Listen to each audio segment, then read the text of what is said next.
O nosso estudo de hoje é a lição 1 do livro Alma e Luz, e tem por título A Luz do Evangelho. É indispensável saber distribuir com espontâneo amor as facilidades que a Terra situa em nossas mãos.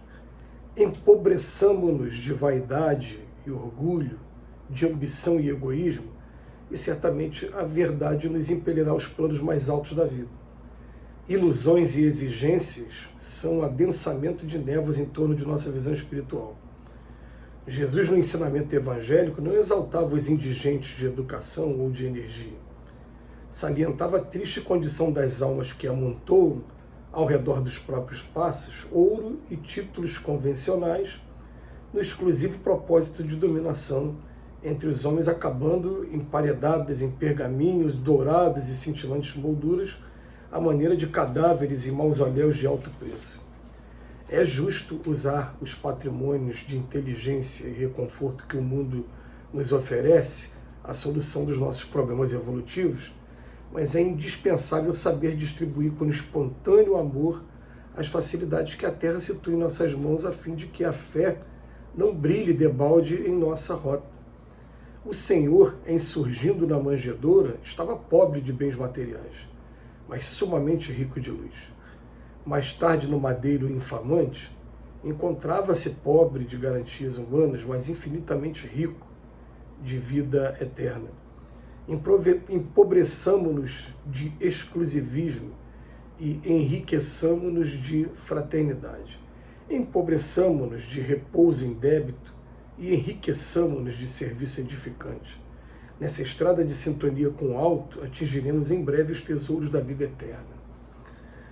As palavras de incentivo aqui para o Emmanuel, mas vamos lembrar que a doutrina espírita, ela é bem franca e direta quando ela afirma em vários momentos que os maiores problemas que a gente encontra na etapa evolutiva que a gente se encontra, eles se chamam egoísmo, vaidade e orgulho.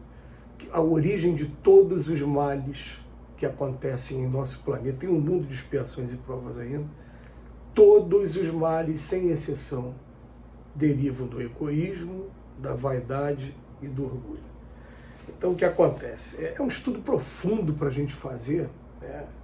Pegando essa afirmativa que a gente está trazendo, porque quando a gente para estudar para os vícios e as virtudes, lá no Livro dos Espíritos, e tem um momento que os Espíritos falam todas as paixões, todos os vícios derivam do egoísmo. Ué, como assim? Você que gostou tanto de uma determinada coisa que você quer repetir várias vezes, o teu egoísmo te leva a você se viciar naquele costume ali. Então o Emmanuel começa falando para a gente, vamos procurar fazer um esforço para a gente se tornar mais pobre, se empobrecer de vaidade, de orgulho, de ambição e egoísmo.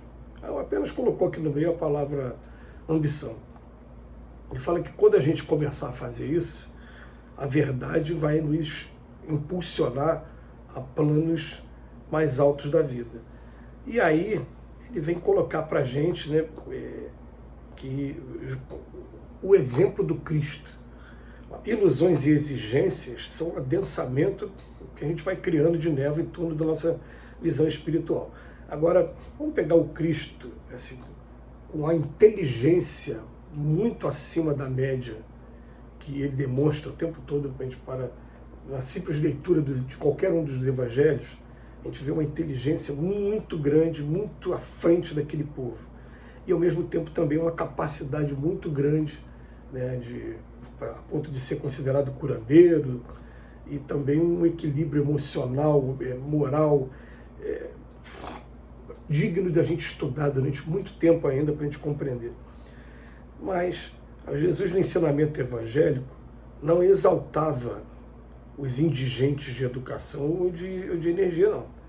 Ele salientava a triste condição das almas que amontoam ao redor dos próprios passos ouros, títulos, não, e que no final das contas ficam usando aquilo só para eles mesmos, acabando deixando tudo emparedado em pergaminhos dourados, então em mausoléu, né? Aquelas sepulturas de alto preço. E o Emmanuel vem falar para a gente, será que a gente está conseguindo já entender os patrimônios da inteligência e do reconforto e usar esses patrimônios para a solução, né, dos nossos problemas evolutivos, mas sabendo distribuir o tempo que a gente tem?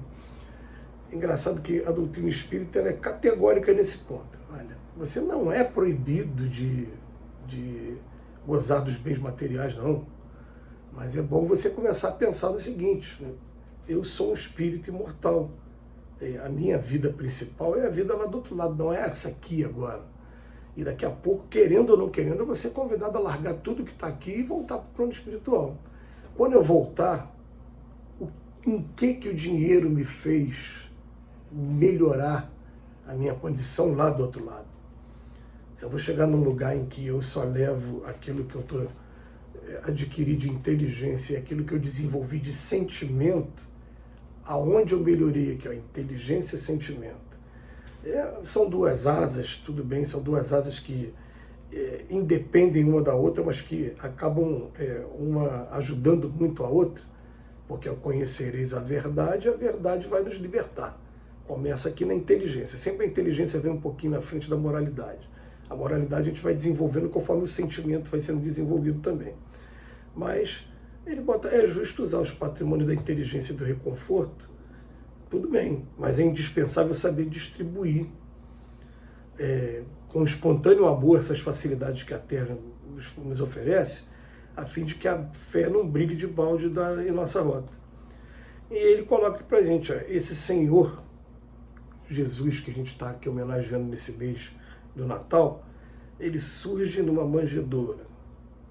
Ele nasce num lugar que era tão pobre, mas tão pobre, porque eles estavam de passagem na época, né? Maria e José, Maria é grávida, e estava ocorrendo um censo, né? O rei na época estava mandando matar as crianças. Então eles eram de uma cidade chamada Nazaré, mas foram obrigados a fugir, estavam indo na direção do Egito. A Maria entra em trabalho de parto no meio do caminho, eles estão perto de um lugar chamado Belém. Eles entram naquele lugar, em Belém. E ali nasce Jesus num lugar que tinha tanta gente, as casas da época tinham 2 andares, né? Eram de pedra, né? Mas eram 2. Na parte de baixo ficavam os animais, na parte de cima ficavam os homens. Não tinha espaço para Jesus nascer na parte de cima, ele foi obrigado a nascer no meio dos animais. Essa informação, né? Quando a gente vai buscar o Jesus histórico, ela contrasta com aquela imagem que a gente sempre vê muito bonita, da manjedoura, muito bem construída, os animais. Mas o Emmanuel mesmo, em uma de suas mensagens, fala assim, o Cristo, no momento que veio à Terra, ele já veio saudando, de certa maneira, tanto o reino mineral, como vegetal, como animal. Porque ele estava ali num lugar que, no meio das pedras, nascendo no meio de um monte de animais e com os homens por cima ali, ocupando seus lugares. Então ele nasceu, estava pobre de bens materiais, porque o carpinteiro, na época, era o homem que não tinha patrimônio, ele construía suas próprias ferramentas para poder trabalhar como se fosse hoje na construção civil. Né? E depois, ele nasceu na manjedoura e pobre de bens materiais, e mais tarde acabou no madeiro infamante. Encontrava-se pobre de garantias humanas, mas infinitamente rico de vida eterna. E o Emmanuel continua fazendo convite para a gente. Vamos procurar empobrecer a gente de exclusivismo e vamos procurar nos enriquecer de fraternidade. Vamos procurar nos empobrecer de repouso em débito e colocar as energias em movimento, procurar enriquecer de serviço edificante. Essa mensagem do Emmanuel é uma mensagem bastante interessante para a gente estar analisando agora nesse período de final de ano, de reflexão do que a gente pode fazer para o próximo ano. Ele continua aqui, porque nessa estrada de sintonia com o alto, nós atingiremos em breve tempo os tesouros da vida eterna, mas a gente tem que fazer a nossa parte agora nesse momento, e a nossa parte está sendo procurando buscar entender o que a gente tem de riqueza mesmo, de verdade. Olha a riqueza do Cristo, a inteligência e o sentimento dele, o amor dele. E a gente vem para cá, para a Terra, que a gente usa dos bens materiais temporariamente. Estamos utilizando da melhor maneira? Fica a reflexão para cada um de nós, que Jesus nos abençoe hoje e sempre.